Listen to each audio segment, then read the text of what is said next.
Welcome to Pratap classes. दोस्तों, Pratap classes के YouTube channel पर आपका स्वागत है। आज है 12 मई 2026 और 12 मई 2026 के जितने भी इंडिया और वर्ल्ड के जो करंट अफेयर्स के क्वेश्चन बनते हैं, आज उनका अपने डिस्कशन करेंगे। पूरा वीडियो ध्यान से देखना और लास्ट में आपसे क्वेश्चन पूछूंगा जिनके जवाब आपको कमेंट बॉक्स में देना होगा। आज अपने पढ़ेंगे ऑपरेशन सिंदूर यादगार श्रृंखला दौड़ का आयोजन। छठे एशियन बीच गेम्स 2026 सान्या के अंदर संपन्न हो चुके हैं और प्रधानमंत्री ने तेलंगाना के अंदर पीएम मित्र पार्क का उद्घाटन किया। इनकी आज हम चर्चा करेंगे पूरे लेटेस्ट न्यूज़ के साथ में। डेली आपको सुबह ये 7:15 पर ये करंट अफेयर्स की क्लास आपको मिलती रहेगी। तो सभी साथी एक बार करेंगे सेशन को लाइक शेयर। सभी साथियों को प्यार भरा नमस्कार, गुड मॉर्निंग। तो सबसे पहले हमने कल 11 मई को क्या पढ़ा? हमने पढ़ा 8 मई 2026 को भारत ने ओडिशा के doctor APJ Abdul Kalam Iceland से MIRV प्रणाली से युक्त उन्नत अग्नि मिसाइल का परीक्षण किया। जबलपुर स्थित गन कैरिज फैक्ट्री ने धनुष तोप का नया संस्करण मुख्य रूप से किसके लिए तैयार किया? भारतीय सेना के लिए। डेनमार्क के हॉर्सेस में आयोजित थॉम्स कप 2026 के फाइनल में किसने जीत हासिल की? चाइना ने। भारत सरकार ने chief of defence staff CDS के रूप में किसे नियुक्त किया? लेफ्टिनेंट जनरल NS राजा सुब्रमण्य को। भारत सरकार ने किसे नया नौसेना प्रमुख नियुक्त किया? वाइस एडमिरल कृष्णा स्वामीनाथन को। प्रधानमंत्री आवास योजना शहरी के तहत घरों के निर्माण को पूरा करने में भारत में कौन सा राज्य नंबर 1 है? ओडिशा। भारतीय तटरक्षक बल ने 9 मई 2026 को किस पोत को अपनी सेवा में शामिल किया? ICGS अचल को। और रवांडा की उच्चायुक्त सुश्री जैकलिन मुंकागिरा ने किस भारतीय मंत्री को किगाली में आयोजित होने वाले अफ्रीका के लिए परमाणु ऊर्जा नवाचार शिखर सम्मेलन में शामिल होने का निमंत्रण दिया? तो डॉक्टर जितेंद्र सिंह को। ये थे कल के क्वेश्चनों का रिवाइज हमने कर लिया। ये ऑल इन वन की टेस्ट सीरीज है। इसमें daily test, daily PDF, weekly test और मंथली PDF। कल आपको जो संडे के दिन वीकली क्लास मिली थी उसका वीकली टेस्ट आपको मिल चुका है और मंथली टेस्ट मिलता है और मंथली PDF आपको मिल जाती है। तो जरूर आप ये इसको ज्वाइन कर सकते हो। अब कल बहुत से साथियों के कमेंट आए थे, सर थोड़ी सी वॉइस प्रॉब्लम है। मैं पूरी कोशिश कर रहा हूँ, लगभग 2-3 दिन हो गए, थोड़ी दिक्कत आ रही है क्योंकि जो शब्द मैं आपके लिए बोल रहा हूँ वो आपको पता है बीच बीच में वो कट रहे हैं। तो इसलिए मैं पूरी कोशिश कर रहा हूँ इसको धीरे धीरे सही करने की। लेकिन अब थोड़ा 1-2 दिन आपको लगेगा भी ऐसा, लेकिन धीरे धीरे ये सही हो जाएगा। ठीक है, तो जिस प्रकार आपको ये मिले तो उसमें आप अच्छी तरीके से पढ़ते जाओ। अब बहुत से साथी ऐसे कह रहे हैं कि सर वॉइस प्रॉब्लम है, कोई बात नहीं है, धीरे धीरे इसका जो है प्रॉब्लम है उसको सॉल्व हो जाएगा। ओके, अब करें स्टार्ट आज की क्लास। 12 मई 2026 सभी साथी एक बार करेंगे सेशन को लाइक शेयर। पहला क्वेश्चन, इंडियन एयरफोर्स द्वारा नई दिल्ली में 7 मई से 10 मई 2026 तक आयोजित ऑपरेशन सिंदूर यादगार श्रृंखला दौड़ कितने घंटे तक चली है? क्योंकि गजब का प्रश्न है ये, देखो आपके सामने। क्योंकि 7 मई को ऑपरेशन सिंदूर की पहली वर्षगांठ बनाई गई थी अब की बार। तो नई दिल्ली में 7 मई से 10 मई 2026 ऑपरेशन सिंदूर यादगार श्रृंखला दौड़ का आयोजन हुआ। कितने घंटे चली? 88 घंटे। उत्तर होगा इसका ऑप्शन नंबर C, कितने घंटे? 88 घंटे। देखो ये याद रखना, नई दिल्ली में 7 से 10 मई ऑपरेशन सिंदूर यादगार श्रृंखला दौड़ का आयोजन, कितने घंटे? 88 घंटे। उद्देश्य भारतीय वायुसेना द्वारा किए गए 88 घंटों के सफल हवाई अभियानों की पहली वर्षगांठ बनाना और भारतीय वायुसेना और भारतीय सेना की सभी कमानों से कुल 600 धावकों ने इस कार्यक्रम के अंदर भाग लिया था। ये गजब का पॉइंट है और इसको आपको अच्छे से रखना है। ओके, नेक्स्ट देखो, 10 मई 2026 को आर्चरी वर्ल्ड कप स्टेज 2 के अंदर भारत की महिला रिकर्व टीम ने कौन सा पदक जीता है? ये देखो आपके सामने तस्वीर में, क्योंकि ये आर्चरी जो वर्ल्ड कप है वो तीरंदाजी से संबंधित है। 10 मई 2026 को भारत की महिला रिकर्व जी टीम है, उन्होंने कौन सा पदक इसके अंदर जीता है? तो इन्होंने जीता इसके अंदर स्वर्ण पदक। कौन सा पदक जीता है? स्वर्ण पदक जीता है। गजब का प्रश्न है ये। तो 10 मई 2026 को शंघाई में आयोजित तीरंदाजी विश्व कप स्टेज 2 के अंदर भारत की महिला रिकर्व टीम ने इतिहास रचते हुए इसके अंदर स्वर्ण पदक जीता। इसमें दीपिका कुमारी, अंकिता भगत और कुमकुम मोहाद की भारतीय तिकड़ी ने फाइनल में मेजबान चीन को इसमें शूटआउट में हराकर ये ऐतिहासिक जीत दर्ज की। फाइनल में मेजबान चीन था, उसी को हराकर जो है भारतीय महिला रिकर्व टीम ने इसके अंदर स्वर्ण पदक जीत लिया है। ये इस प्रकार के क्वेश्चन क्या है, लगभग आरपीएससी इन प्रकार के क्वेश्चनों को अपने एग्जाम में देखने को मिल सकता है। छठे एशियन बीच गेम्स 2026 में भारत ने कुल कितने पदक जीते हैं? छठे एशियन बीच गेम्स 2026 के अंदर भारत ने कुल कितने पदक जीते हैं? तो ये देखो आपके सामने तस्वीर में, तो इसके अंदर भारत ने जीते हैं 6 पदक। कितने पदक जीते थे? 6 पदक जीते थे। अब देखो इनमें से 3 तो स्वर्ण पदक जीते और 2 रजत पदक जीते और 1 कांस्य पदक जीता है।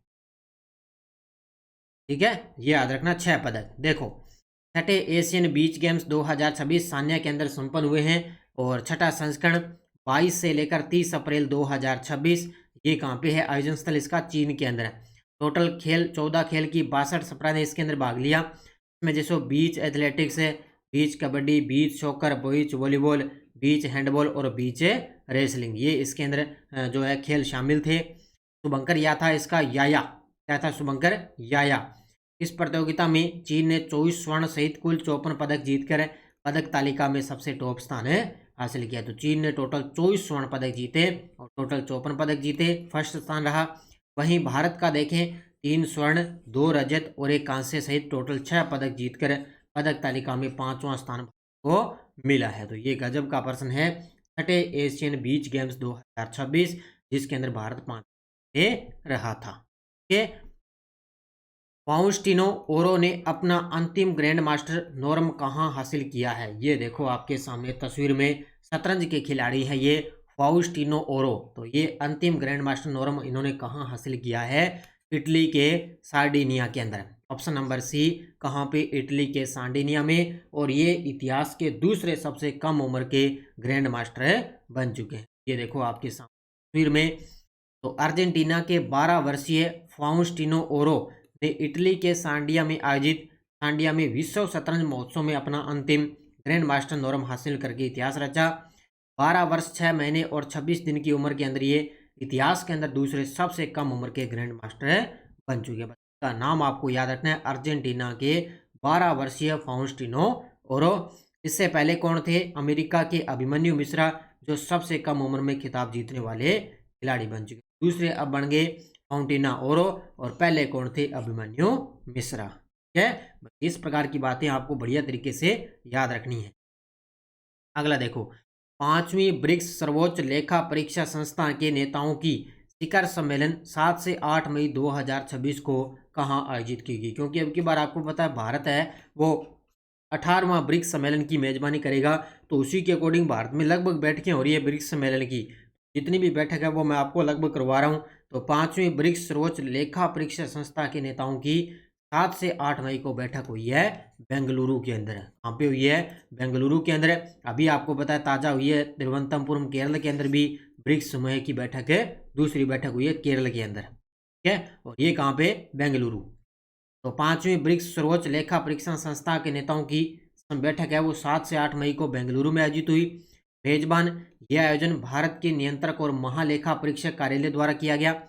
इसकी अध्यक्षता किसने की? भारत के नियंत्रक और महालेखा परीक्षक के संजय मूर्ति ने इसकी अध्यक्षता करी थी। और इस वर्ष की थीम शहरी गतिशीलता पर ध्यान केंद्रित करते हुए जीवन की सुगमता, यानी कि जो बैठक हुई है ना, इस बैठक की ये थीम रही है कि शहरी गतिशीलता पर ध्यान केंद्रित करते हुए जीवन की सुगमता। ठीक है, तो इस प्रकार की बैठक आपको याद रखनी है क्योंकि अब की बार भारत मेजबानी करेगा। जाहिर सी बात है इस प्रकार की बैठक होगी, लगभग होती रहेगी। प्रधानमंत्री नरेंद्र मोदी ने तेलंगाना के वारंगल में किस पार्क का उद्घाटन किया है? गजब का प्रश्न है। ये देखो आपके सामने तस्वीर में, प्रधानमंत्री नरेंद्र मोदी ने तेलंगाना के वारंगल में किस पार्क का उद्घाटन किया? तो पीएम मित्र पार्क का। इसका किया? ऑप्शन पर भी पीएम मित्र पार्क का उद्घाटन किया है। ये जाहिर सी बात है इस प्रकार के क्वेश्चन आपको देखने को मिलेंगे। ओके, देखो डिटेल आपके सामने। प्रधानमंत्री मोदी जी ने तेलंगाना के वारंगल में पीएम मित्र पार्क का उद्घाटन किया। यह भारत के औद्योगिक और वस्त्र विकास में एक महत्वपूर्ण ऐतिहासिक उपलब्धि है। लगभग 1695.54 करोड़ रुपए की लागत से विकसित यह देश का पहला कार्यरत पीएम मित्र पार्क है और भारत सरकार की 5F परिकल्पना यानी कि farm to fibre to factory to fashion to foreign को साकार करती है। तो ये गजब का प्रश्न है। तेलंगाना के वारंगल में पीएम मित्र पार्क का उद्घाटन किसने किया? हमारे देश के प्रधानमंत्री मोदी जी। ठीक है, ये बस ये आपको याद रखना है, इतना ही। नेक्स्ट देखो, राष्ट्रपति द्रौपदी मुर्मू जी ने 10 मई 2026 को किसे पुडुचेरी का मुख्यमंत्री नियुक्त किया है? ये देखो, क्योंकि 5 विधानसभा चुनाव हुए तो उसमें ये पश्चिम बंगाल और तमिलनाडु 2 तो बन गए, और अब ये बन गए पुडुचेरी के अंदर शासित प्रदेश के नए मुख्यमंत्री के रूप में कौन बन गए? एन रंगास्वामी, जो अपना 5वां कार्यकाल स्टार्ट करेंगे। ये देखो आपके सामने तस्वीर में एन रंगास्वामी, जो अपना 5वां कार्यकाल पुडुचेरी के सीएम के रूप में स्टार्ट करेंगे। और अभी आज आपको पता है असम के जो मुख्यमंत्री है हिमंता बिस्वा शर्मा, वो भी आज 12 मई को शपथ लेंगे। ये कल लेंगे 13 मई को, और असम के जो सीएम है हिमंता बिस्वा शर्मा, वो कल 13, ये आज शपथ लेंगे। राष्ट्रपति द्रौपदी मुर्मू 10 मई 2026 एन रंगास्वामी को पुडुचेरी का मुख्यमंत्री नियुक्त किया। 13 मई को वो 5वीं बार मुख्यमंत्री पद की शपथ लेंगे, यानी कि कल शपथ लेंगे 13 मई को। उपराज्यपाल है यहाँ के कैलाशनाथन।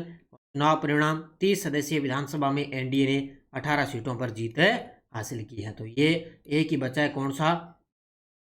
केरल बच गया। ठीक है, तो असम के तो कल बन जाएंगे और केरल के भी सीएम जल्द बनेंगे। Defence research and development organisation की रक्षा अनुसंधान और विकास प्रयोगशाला डीआरडीएल ने किस तकनीक के सफल परीक्षण द्वारा हाइपरसोनिक मिसाइल विकास में महत्वपूर्ण उपलब्धि हासिल की है? इस प्रकार के क्वेश्चन आपको देखने को मिलेंगे। उत्तर होगा स्क्रैमजेट कंबस्टर। क्या है? Scramjet combustor. ये देखो आपके सामने तस्वीर के अंदर। अब ज़्यादा आपको डिटेल पढ़ने की जरूरत नहीं है। तो डीआरडीओ की रक्षा अनुसंधान विकास प्रयोगशाला ने अपने सक्रिय रूप से cooled full scale scramjet combustor का व्यापक और दीर्घकालीन परीक्षण सफलतापूर्वक संपन्न करके हाइपरसोनिक मिसाइलों के विकास में एक महत्वपूर्ण उपलब्धि हासिल की है। इस वर्ष जनवरी में 700 सेकंड से अधिक समय तक चले एक सफल परीक्षण के बाद 9 मई 2026 को हैदराबाद में अत्याधुनिक स्क्रैमजेट कनेक्ट पाइप टेस्ट सुविधा में 1200 सेकंड से अधिक समय तक चलने वाला एक सफल परीक्षण किया गया है। ये लगभग आपको नहीं पढ़ना, बस ये पहला पॉइंट है। फिलहाल आपको ये इतना रखना है कि इस प्रकार के क्वेश्चन आपको देखने को एग्जाम में मिलेंगे, क्योंकि अंतरिक्ष प्रौद्योगिकी और रक्षा प्रौद्योगिकी का कोई भी क्वेश्चन होना आरपीएससी का फेवरेट क्वेश्चन बनता है। अब देखो आपके सामने वन लाइनर करंट। पहला है, भारतीय नौसेना के समुद्र वैज्ञानिक अनुसंधान पोत है आईएनएस सागर ध्वनि ने 4 से 8 मई 2026 वियतनाम के केम राहे की अपनी सफल यात्रा पूरी कर ली। कौन सा? आईएनएस सागर ध्वनि। डॉक्टर अशोक कुमार पंडा ने 9 मई 2026 steel authority of India limited यानी कि सेल के अध्यक्ष व प्रबंध निदेशक के रूप में कार्यभार ग्रहण कर लिया है। और केंद्रीय गृह मंत्री अमित शाह जी ने नई दिल्ली में सॉलिसिटर जनरल श्री तुषार मेहता की किताबें the bench, the bar, the desire और the lawful and the awful का विमोचन किया है। तो जो सॉलिसिटर जनरल है श्री तुषार मेहता, उनकी पुस्तकों का विमोचन किया।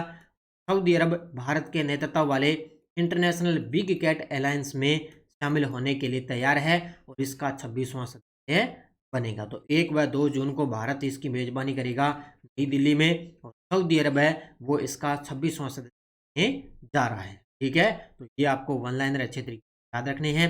ये टेलीग्राम ग्रुप है, कोई सूचना, कोई लिंक, कोई नोटिफिकेशन सब आपको टेलीग्राम पे मिल जाती है। ठीक है, पिछले वीडियो का क्वेश्चन क्या था? 22वीं राष्ट्रमंडल टेबल टेनिस चैंपियनशिप 2026 का आयोजन कहाँ किया जाएगा? नई दिल्ली में। बहुत सारे विद्यार्थी ने बड़े गजब के जवाब दिए, उन सभी को बहुत बहुत शुभकामनाएं। अब देखो क्वेश्चन फॉर यू, देश का पहला अंतर्राष्ट्रीय नेत्र रोग अनुसंधान सम्मेलन कहाँ आयोजित हुआ? मुंबई, पुणे, दिल्ली, लखनऊ। इसका जवाब आपको कमेंट में देना है। नेक्स्ट डोज अपनी क्या थी? राज्यपाल विधानमंडल का 17वां और विधानसभा को भंग कर सकता है किस अनुच्छेद के तहत? याद रखना 174 के तहत। लेकिन स्थगित कौन करता है? विधानसभा अध्यक्ष। सर्वाधिक मुख्यमंत्री के साथ कार्य करने वाले मुख्य सचिव कौन थे? विपिन बिहारी लाल माथुर। ध्यान रखना किस मुख्यमंत्री के समय कौन सा मुख्य सचिव था? याद रखना। किस समिति ने पंचायती राज संस्थाओं का कार्यकाल 4 वर्ष करने की सिफारिश की? अशोक मेहता समिति ने। राजस्थान उच्च न्यायालय के प्रथम रजिस्ट्रार कौन थे? माधव प्रकाश गुप्ता। और आनंद मोहन किस मुख्यमंत्री के समय मुख्य सचिव थे? हीरालाल देवपुरा की समझ। ठीक है, तो ये पांचों के जवाब बहुत सारे विद्यार्थियों ने बड़े गजब के जवाब दिए, उन सभी को बहुत बहुत शुभकामनाएं। अब देखो नेक्स्ट रोज आपके लिए, राजस्थान से सर्वाधिक बार राज्यसभा सांसद बनने वाले व्यक्ति कौन थे? भारत के पहले प्रधानमंत्री जिन्होंने अविश्वास प्रस्ताव पारित होने से पूर्व ही त्यागपत्र दे दिया। सुप्रीम कोर्ट की परामर्शकारी शक्ति वह किस देश से ली गई है? यानी कि जो राष्ट्रपति सुप्रीम कोर्ट से परामर्शकारी शक्ति लेता है ना, तो वो किस देश से ली गई? डॉक्टर अंबेडकर ने 3 अप्रैल 2027 में कहाँ से बहिष्कृत भारत नामक पाक्षिक समाचार पत्र का प्रकाशन शुरू किया? और संविधान का सर्वप्रथम कच्चा प्रारूप किसने तैयार किया था? ये आपको पांचों के जवाब आपको कमेंट बॉक्स में देना है। ये थी आज की अपनी क्लास। ये स्कूल व्याख्या की करंट अफेयर्स की बुक बाजार के अंदर उपलब्ध है 1.0, 2.0। ये फर्स्ट ग्रेड की अपनी टेस्ट सीरीज चल रही है। सेकंड ग्रेड शिक्षक प्लस पीटी थर्ड ग्रेड है, एलडीसी है, सीएटी, इन सब की टेस्ट सीरीज आपको मिल जाएगी। ठीक है, तो सभी साथी करेंगे वीडियो को जाते जाते लाइक शेयर। बस वो जो वॉइस की थोड़ी प्रॉब्लम है वो 1-2 दिन है, उसके बाद में आपको दिक्कत नहीं आएगी। ठीक है, क्योंकि ये सिस्टम आपको पता है टेक्निकल सिस्टम सारा है, तो इसमें कहीं ना कहीं दिक्कत आती रहती है। ठीक है, तुम्हारी पूरी कोशिश है कि धीरे धीरे इसको जो है सही किया जाए। ओके, सभी साथी करें वीडियो को जाते जाते लाइक शेयर। धन्यवाद। जय हिंद, जय भारत, जय राजस्थान।